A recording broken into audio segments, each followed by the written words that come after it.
What's going on, y'all?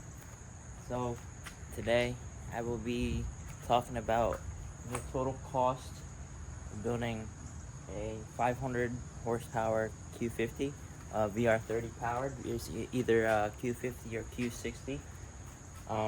So yeah. All right. So this was originally a Lux. So the Lux doesn't, comes with the small brakes, and then they don't got all like the sport seat doesn't have that, or the paddle shifters. I don't know if some do or not, but everything's the same motor. And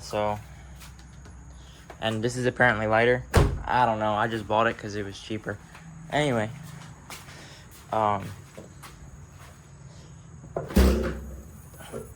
here is the motor. All right.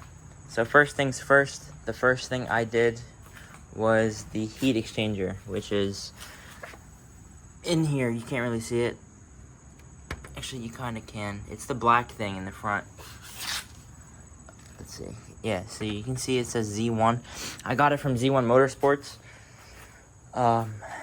So that was like what, like $450, pretty sure. I got it on sale.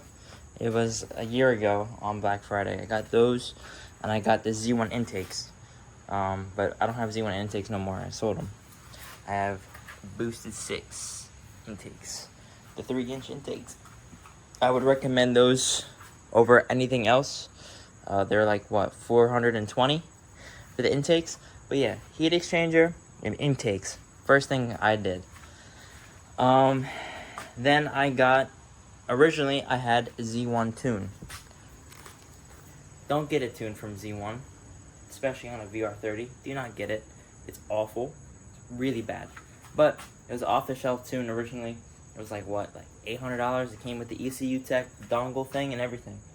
So it made, at that point in time, it was like 400 and I'll just say 400 horsepower. It made 400 horsepower. But I raced a couple people. I lost. It is what it is. It was just an off-the-shelf tune with an intake. Then I got downpipes. These downpipes, I got them on eBay. It was like $450. It was a full catted downpipe. You can't even see it from here. I got the downpipes, and I got a Rev 9 catback exhaust. That was also like $600 on eBay. Got that, and I also upgraded to the Stage 2 Z1 tune. I thought I was the shit. I'm not gonna lie. I was like, yo, I got a 450 horsepower Q50. There's nothing beating this thing, right? That shit sucked ass. Then my beloved Zay, Boosted Zay on Instagram, he got me on the race box sauce. So that ended up being $600 because I already had the tune and everything. Let me turn on the light. But I already had the tune. I had the license and everything. So all I had to pay for was Racebox's tune. So I got Racebox tune. Originally I was on 93. So Alex, Racebox from Racebox, got me right. Okay, started beating everybody. All right, beating everybody in Mexico. So I was rocking it for a little bit, but then I wanted a little bit more spice, just a little bit more. So my boy Turbo P, owner of Boosted 6, hooked me up with the Flex Fuel kit, his own Flex Fuel kit, and I got the AMS low pressure fuel pump, which is in the gas tank. The gas tank low pressure fuel pump was about $250, and then this is about 500 something. So this was a bitch to do, by the way. Take it to a shop if you don't want to fuck up your ECU. But if you're trying to do flex fuel kit, do it when you get your full downpipes, because either way you have to take your downpipe out to be able to get the fuel line. Anyways, it was a little bitch to do. Cosmetic wise, I got lowering springs. I guess you can't really see it from here. I got RSR downs, right? Then originally I had all four Autohan AFF7 on 19 by 9.5 plus 33 offset. They were nice. I liked it, but I needed to get grip in the back. So I ended up going with these Kansei wheels, and then some Nittos or whatever they call it, NT555s. I got these on the rear. They hook pretty well.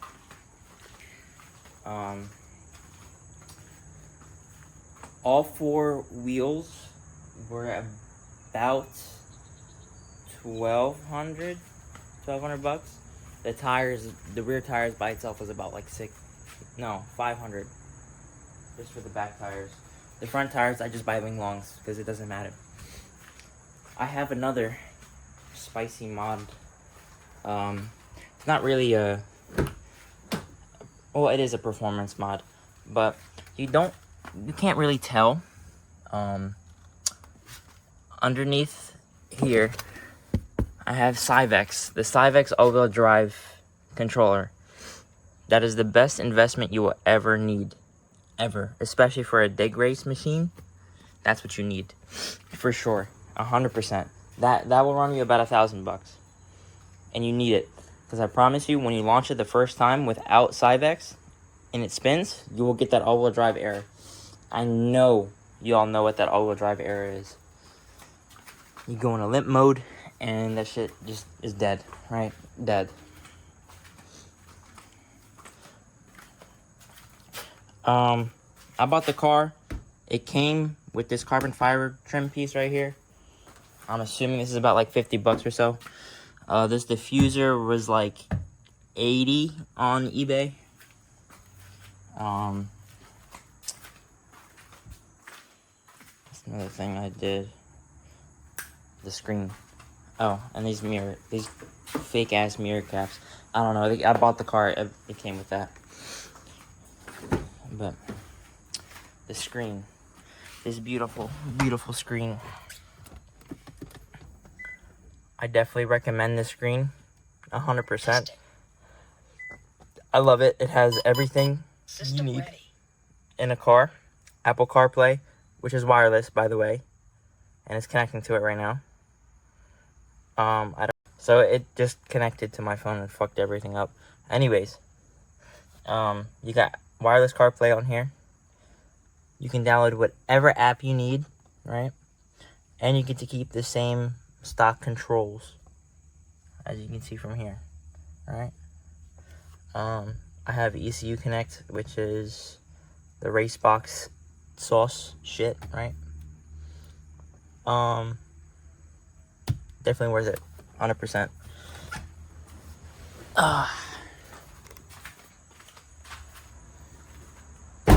But yeah, that is the build. It makes, I'm just gonna say 500 to the wheels.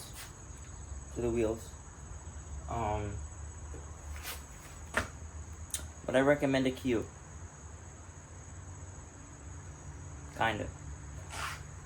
I didn't really know about Qs before this. All I knew was I did not like Infinities because of G37s and what's wrong with the car? I didn't like G37s. I hate VQs. They just sound like shit. Originally, I was looking before I bought this car, right? I originally wanted a 335, a manual 335. That's what I really wanted. I wanted a 4-door manual 335 or a C63 or a CLS63. I couldn't find any.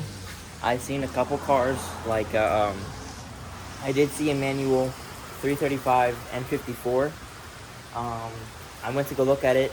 It was a piece of shit. Dog shit car. Absolute. He said he took it to the dealer and everything. They fixed it up. I'm looking at the ground while it's turning on. This shit's leaking. So I'm like, no.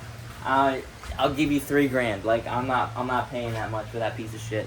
But I found this car. It's a rebuilt title car, right? I bought it for $13,000. $13,000 for a 2018 Q50, right? Oh, and that's another thing I forgot to mention. I had the Lux bumper. I fucking hated that bumper. It was a piece of shit bumper. So I found a Red Sport bumper on eBay. It was like $300 with like all like the bezels and shit like that. So I got it for $300. I got it painted for another $300. So it was $600 when I installed it. It wasn't that hard. But about the VR30, I haven't had any trouble really. I mean, I have only had my serpentine belt jump off once. That was about 7,000 miles ago. But as soon as it jumped, it cut my oil pressure sensor.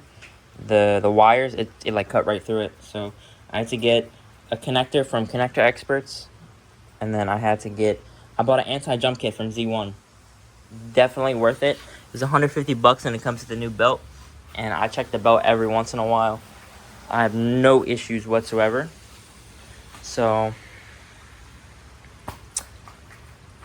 other than that, when I replaced the inlets for the 3-inch inlets on the Booster 6 intakes instead of the Z1s, I saw a little bit of oil in the inlets, but nothing in the turbos. So as long as you take care of the car and you do like, oil changes at like 4,000 miles, you should be fine. I put 5W40 full synthetic European blend. So far, I've been doing it I had the car at 53,000 miles. I'm pretty sure it's at 65 now. So about 4 oil changes so far. No issues, no little metal flakes in the oil or anything like that. Other than that, it's been pretty solid. The only thing I don't like about this car is that even Nissan themselves don't even like push the VR30 platform at all. There was a post on the one.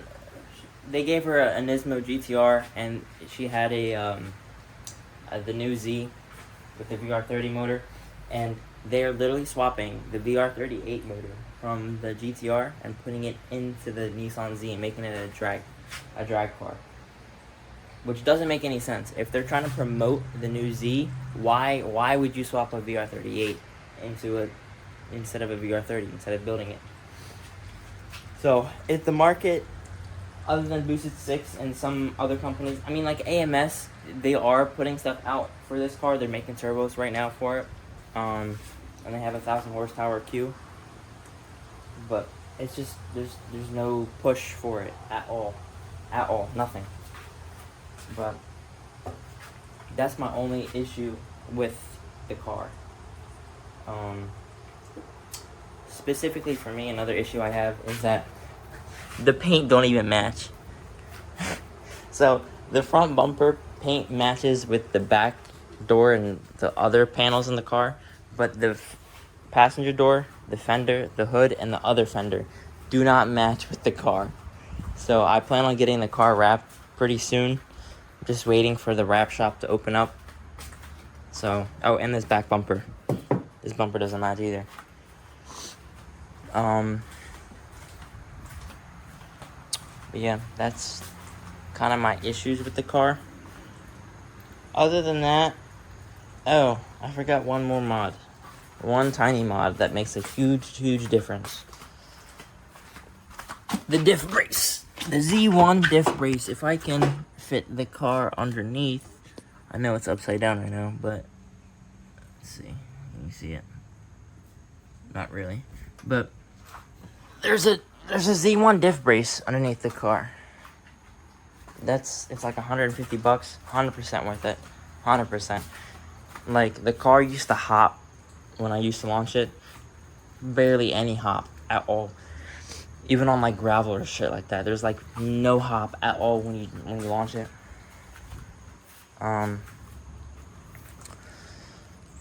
Another thing I wish this car had would be the a manual.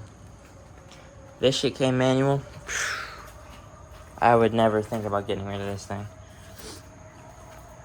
I do have it up for sale, and it's for one reason and one reason only. I love the car, I love everything about it, but it's not a manual. And I want a manual transmission. I need a manual. I love it. I love the all-wheel drive. I like the launches. It does the 1.5 on the track, 60 foot. But I need a manual. But that's the car. The next couple of mods I want to do, I want to get coilovers just so I can make the rear more stiffer. Another thing I need is the high pressure fuel pump, some injectors. It's around full E, because right now I'm on an E30 mix. But there's nothing else really I want to do to the car. I mean, if the turbos blow, which I doubt they are because I checked it like not even 100 miles ago.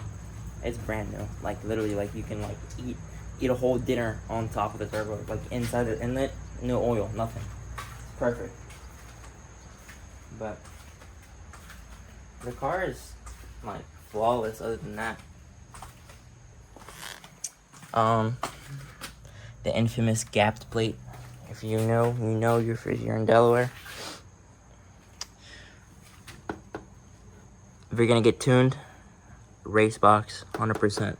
No question, no doubt about it. But yeah, follow me on the gram, Q50 Anton, Professor 60 foot, that's me. But yeah, that's the car. I hope you all enjoyed. If you have any questions, comments, or whatever, just leave them in the comments. I'll check them out. But yeah.